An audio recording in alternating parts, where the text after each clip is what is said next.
Olá, espero que se encontrem bem. Nesta primeira semana do nosso curso, vamos começar por refletir acerca das principais características do método científico e discutir os fundamentos das diferentes abordagens metodológicas. Passaremos depois a descrever as diversas fases ou etapas do processo de investigação para nos determos na fase da delimitação do estudo. Penso que nada disto será inteiramente novo para vocês. Trata-se apenas de refletir e de aprofundar conhecimentos já existentes. Começo por vos apresentar uma passagem da autoria do professor José de Almeida Pacheco, da qual destaco dois aspectos que me parecem fundamentais para a nossa conversa de hoje. Por um lado, o papel da investigação como atividade promotora da problematização e da reflexão crítica que conduzem à melhoria da qualidade e da inovação do processo de ensino-aprendizagem, e, por outro lado, a natureza da investigação enquanto processo sistemático e flexível. A atividade investigativa é considerada um processo, dada a sua natureza dinâmica, isto é um processo que se desenvolve ao longo de um determinado período de tempo, em múltiplas etapas que estão diretamente ligadas entre si. É um processo cujo caráter sistemático é conferido pela intencionalidade, pela planificação e pela organização, que são condimentos essenciais para garantir o rigor que caracteriza o método científico. E é um processo flexível, dada a sua natureza dinâmica e o elemento de autorregulação que o método científico contém. Em termos práticos, eu costumo utilizar a metáfora da lâmpada que acende ou da campainha que toca, sempre que algo está a pôr em risco o rigor do trabalho a ser desenvolvido e, consequentemente, a pôr em risco a validade dos resultados que venham a ser alcançados. O que é importante é que o investigador esteja atento à tal lâmpada que acende ou à campainha que toca, no sentido de refletir e poder fazer os ajustes que lhe pareçam necessários para garantir que está no caminho certo.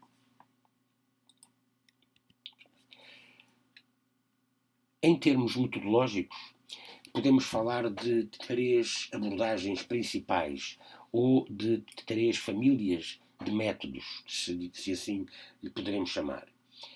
São eles os métodos quantitativos, os métodos qualitativos e os métodos mistos.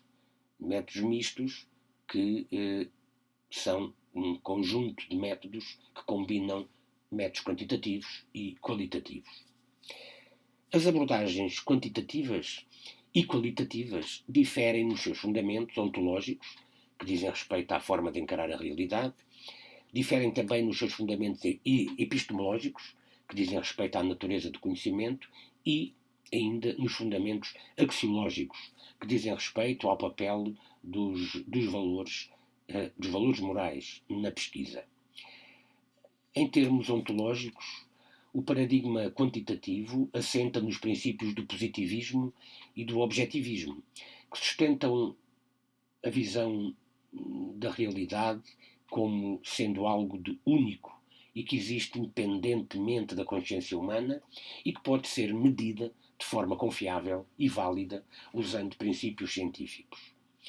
Por sua vez, o paradigma qualitativo fundamenta-se nos princípios do interpretativismo, do construtivismo e do subjetivismo, princípios segundo os quais a realidade é socialmente construída pelos indivíduos que geram diferentes significados para as mesmas realidades e, por isso, a experiência subjetiva é fundamental para qualquer processo de conhecimento, sendo o conhecimento visto como uma construção resultante da interação entre os indivíduos e o seu mundo real. Em termos axiológicos, a abordagem quantitativa assenta no princípio de que a investigação deve ser isenta de valores, enquanto que a abordagem qualitativa assenta no princípio de que a pesquisa é, em grande medida, influenciada pelos valores do investigador.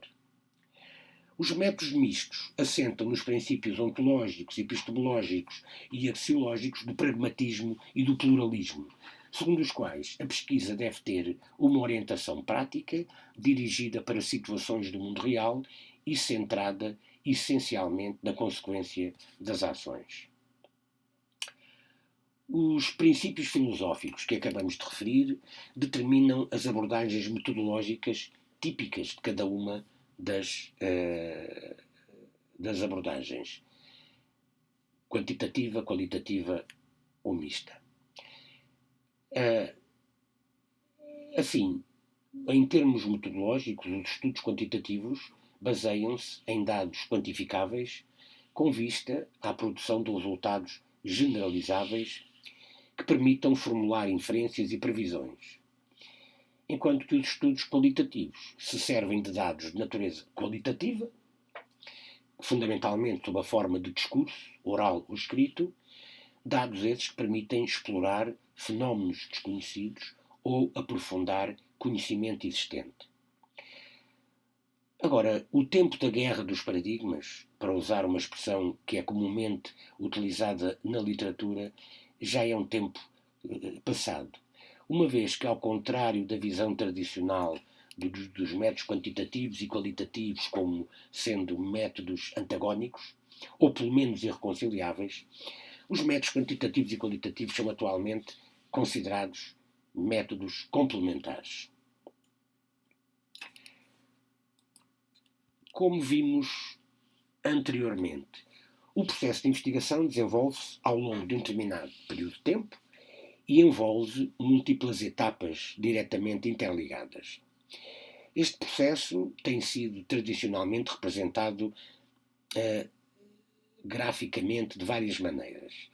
A que aqui vemos em primeiro lugar constitui uma forma de representar o processo numa linha sequencial de várias etapas ou de várias fases, que se inicia com a fase do desenho da investigação, seguindo-se as fases da seleção da amostra, da recolha e da análise dos dados e, finalmente, a fase da disseminação do estudo ou da disseminação dos resultados. Esta representação gráfica, embora útil pela facilidade de leitura, pode-nos levar a pensar erradamente que o processo de investigação é um processo linear de etapas independentes umas das outras.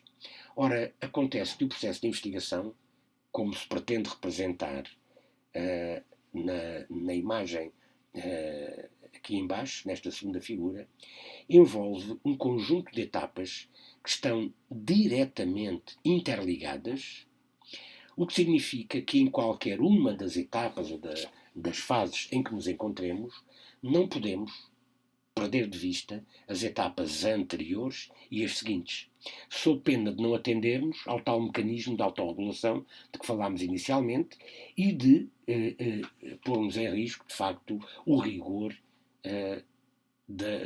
que caracteriza o método científico. Então, a fase inicial, isto é, a fase da delimitação e do desenho do estudo, é crucial para todo o processo de investigação, uma vez que é nesta fase que se tomam as decisões que sustentam todo o estudo. De particular importância é a delimitação do estudo, que, de acordo com alguns autores, como por exemplo Marshall e Rossman, e Shields e Rangarayan, pode ser descrita com o recurso à metáfora do funil.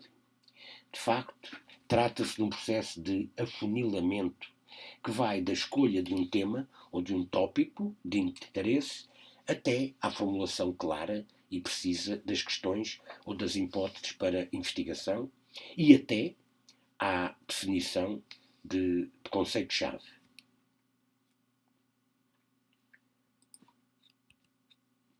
Ou seja, uma vez escolhido o tema ou o tópico, há que delimitar o problema.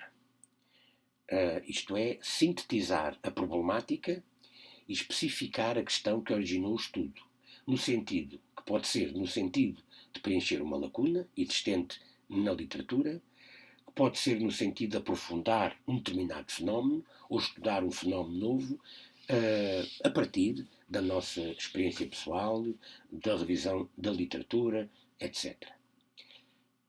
Há também que definir depois objetivos, ou seja, definir muito precisamente aquilo que se pretende alcançar com o estudo e, seguidamente, formular as questões ou as hipóteses para estudo, ou seja, as perguntas específicas a que se pretende responder ou as hipóteses que se pretende testar. E, por fim, definir conceito-chave, ou seja, delimitar os conceitos trabalhados no contexto do nosso estudo. Normalmente trabalhamos com conceitos que não têm um significado único e, portanto, há que delimitar, definir esses conceitos, o significado desses conceitos no contexto específico do estudo que estamos a realizar. Deixo-vos a lista de referências utilizadas ao longo desta apresentação e também a proposta de uma tarefa que eu gostaria que realizassem durante esta primeira semana. Trata-se da preparação de um estudo que envolve o quê? A escolha do tema, depois a identificação da problemática, a definição de objetivos e formulação de questões, de hipóteses para este estudo. Então, um bom trabalho e boa semana.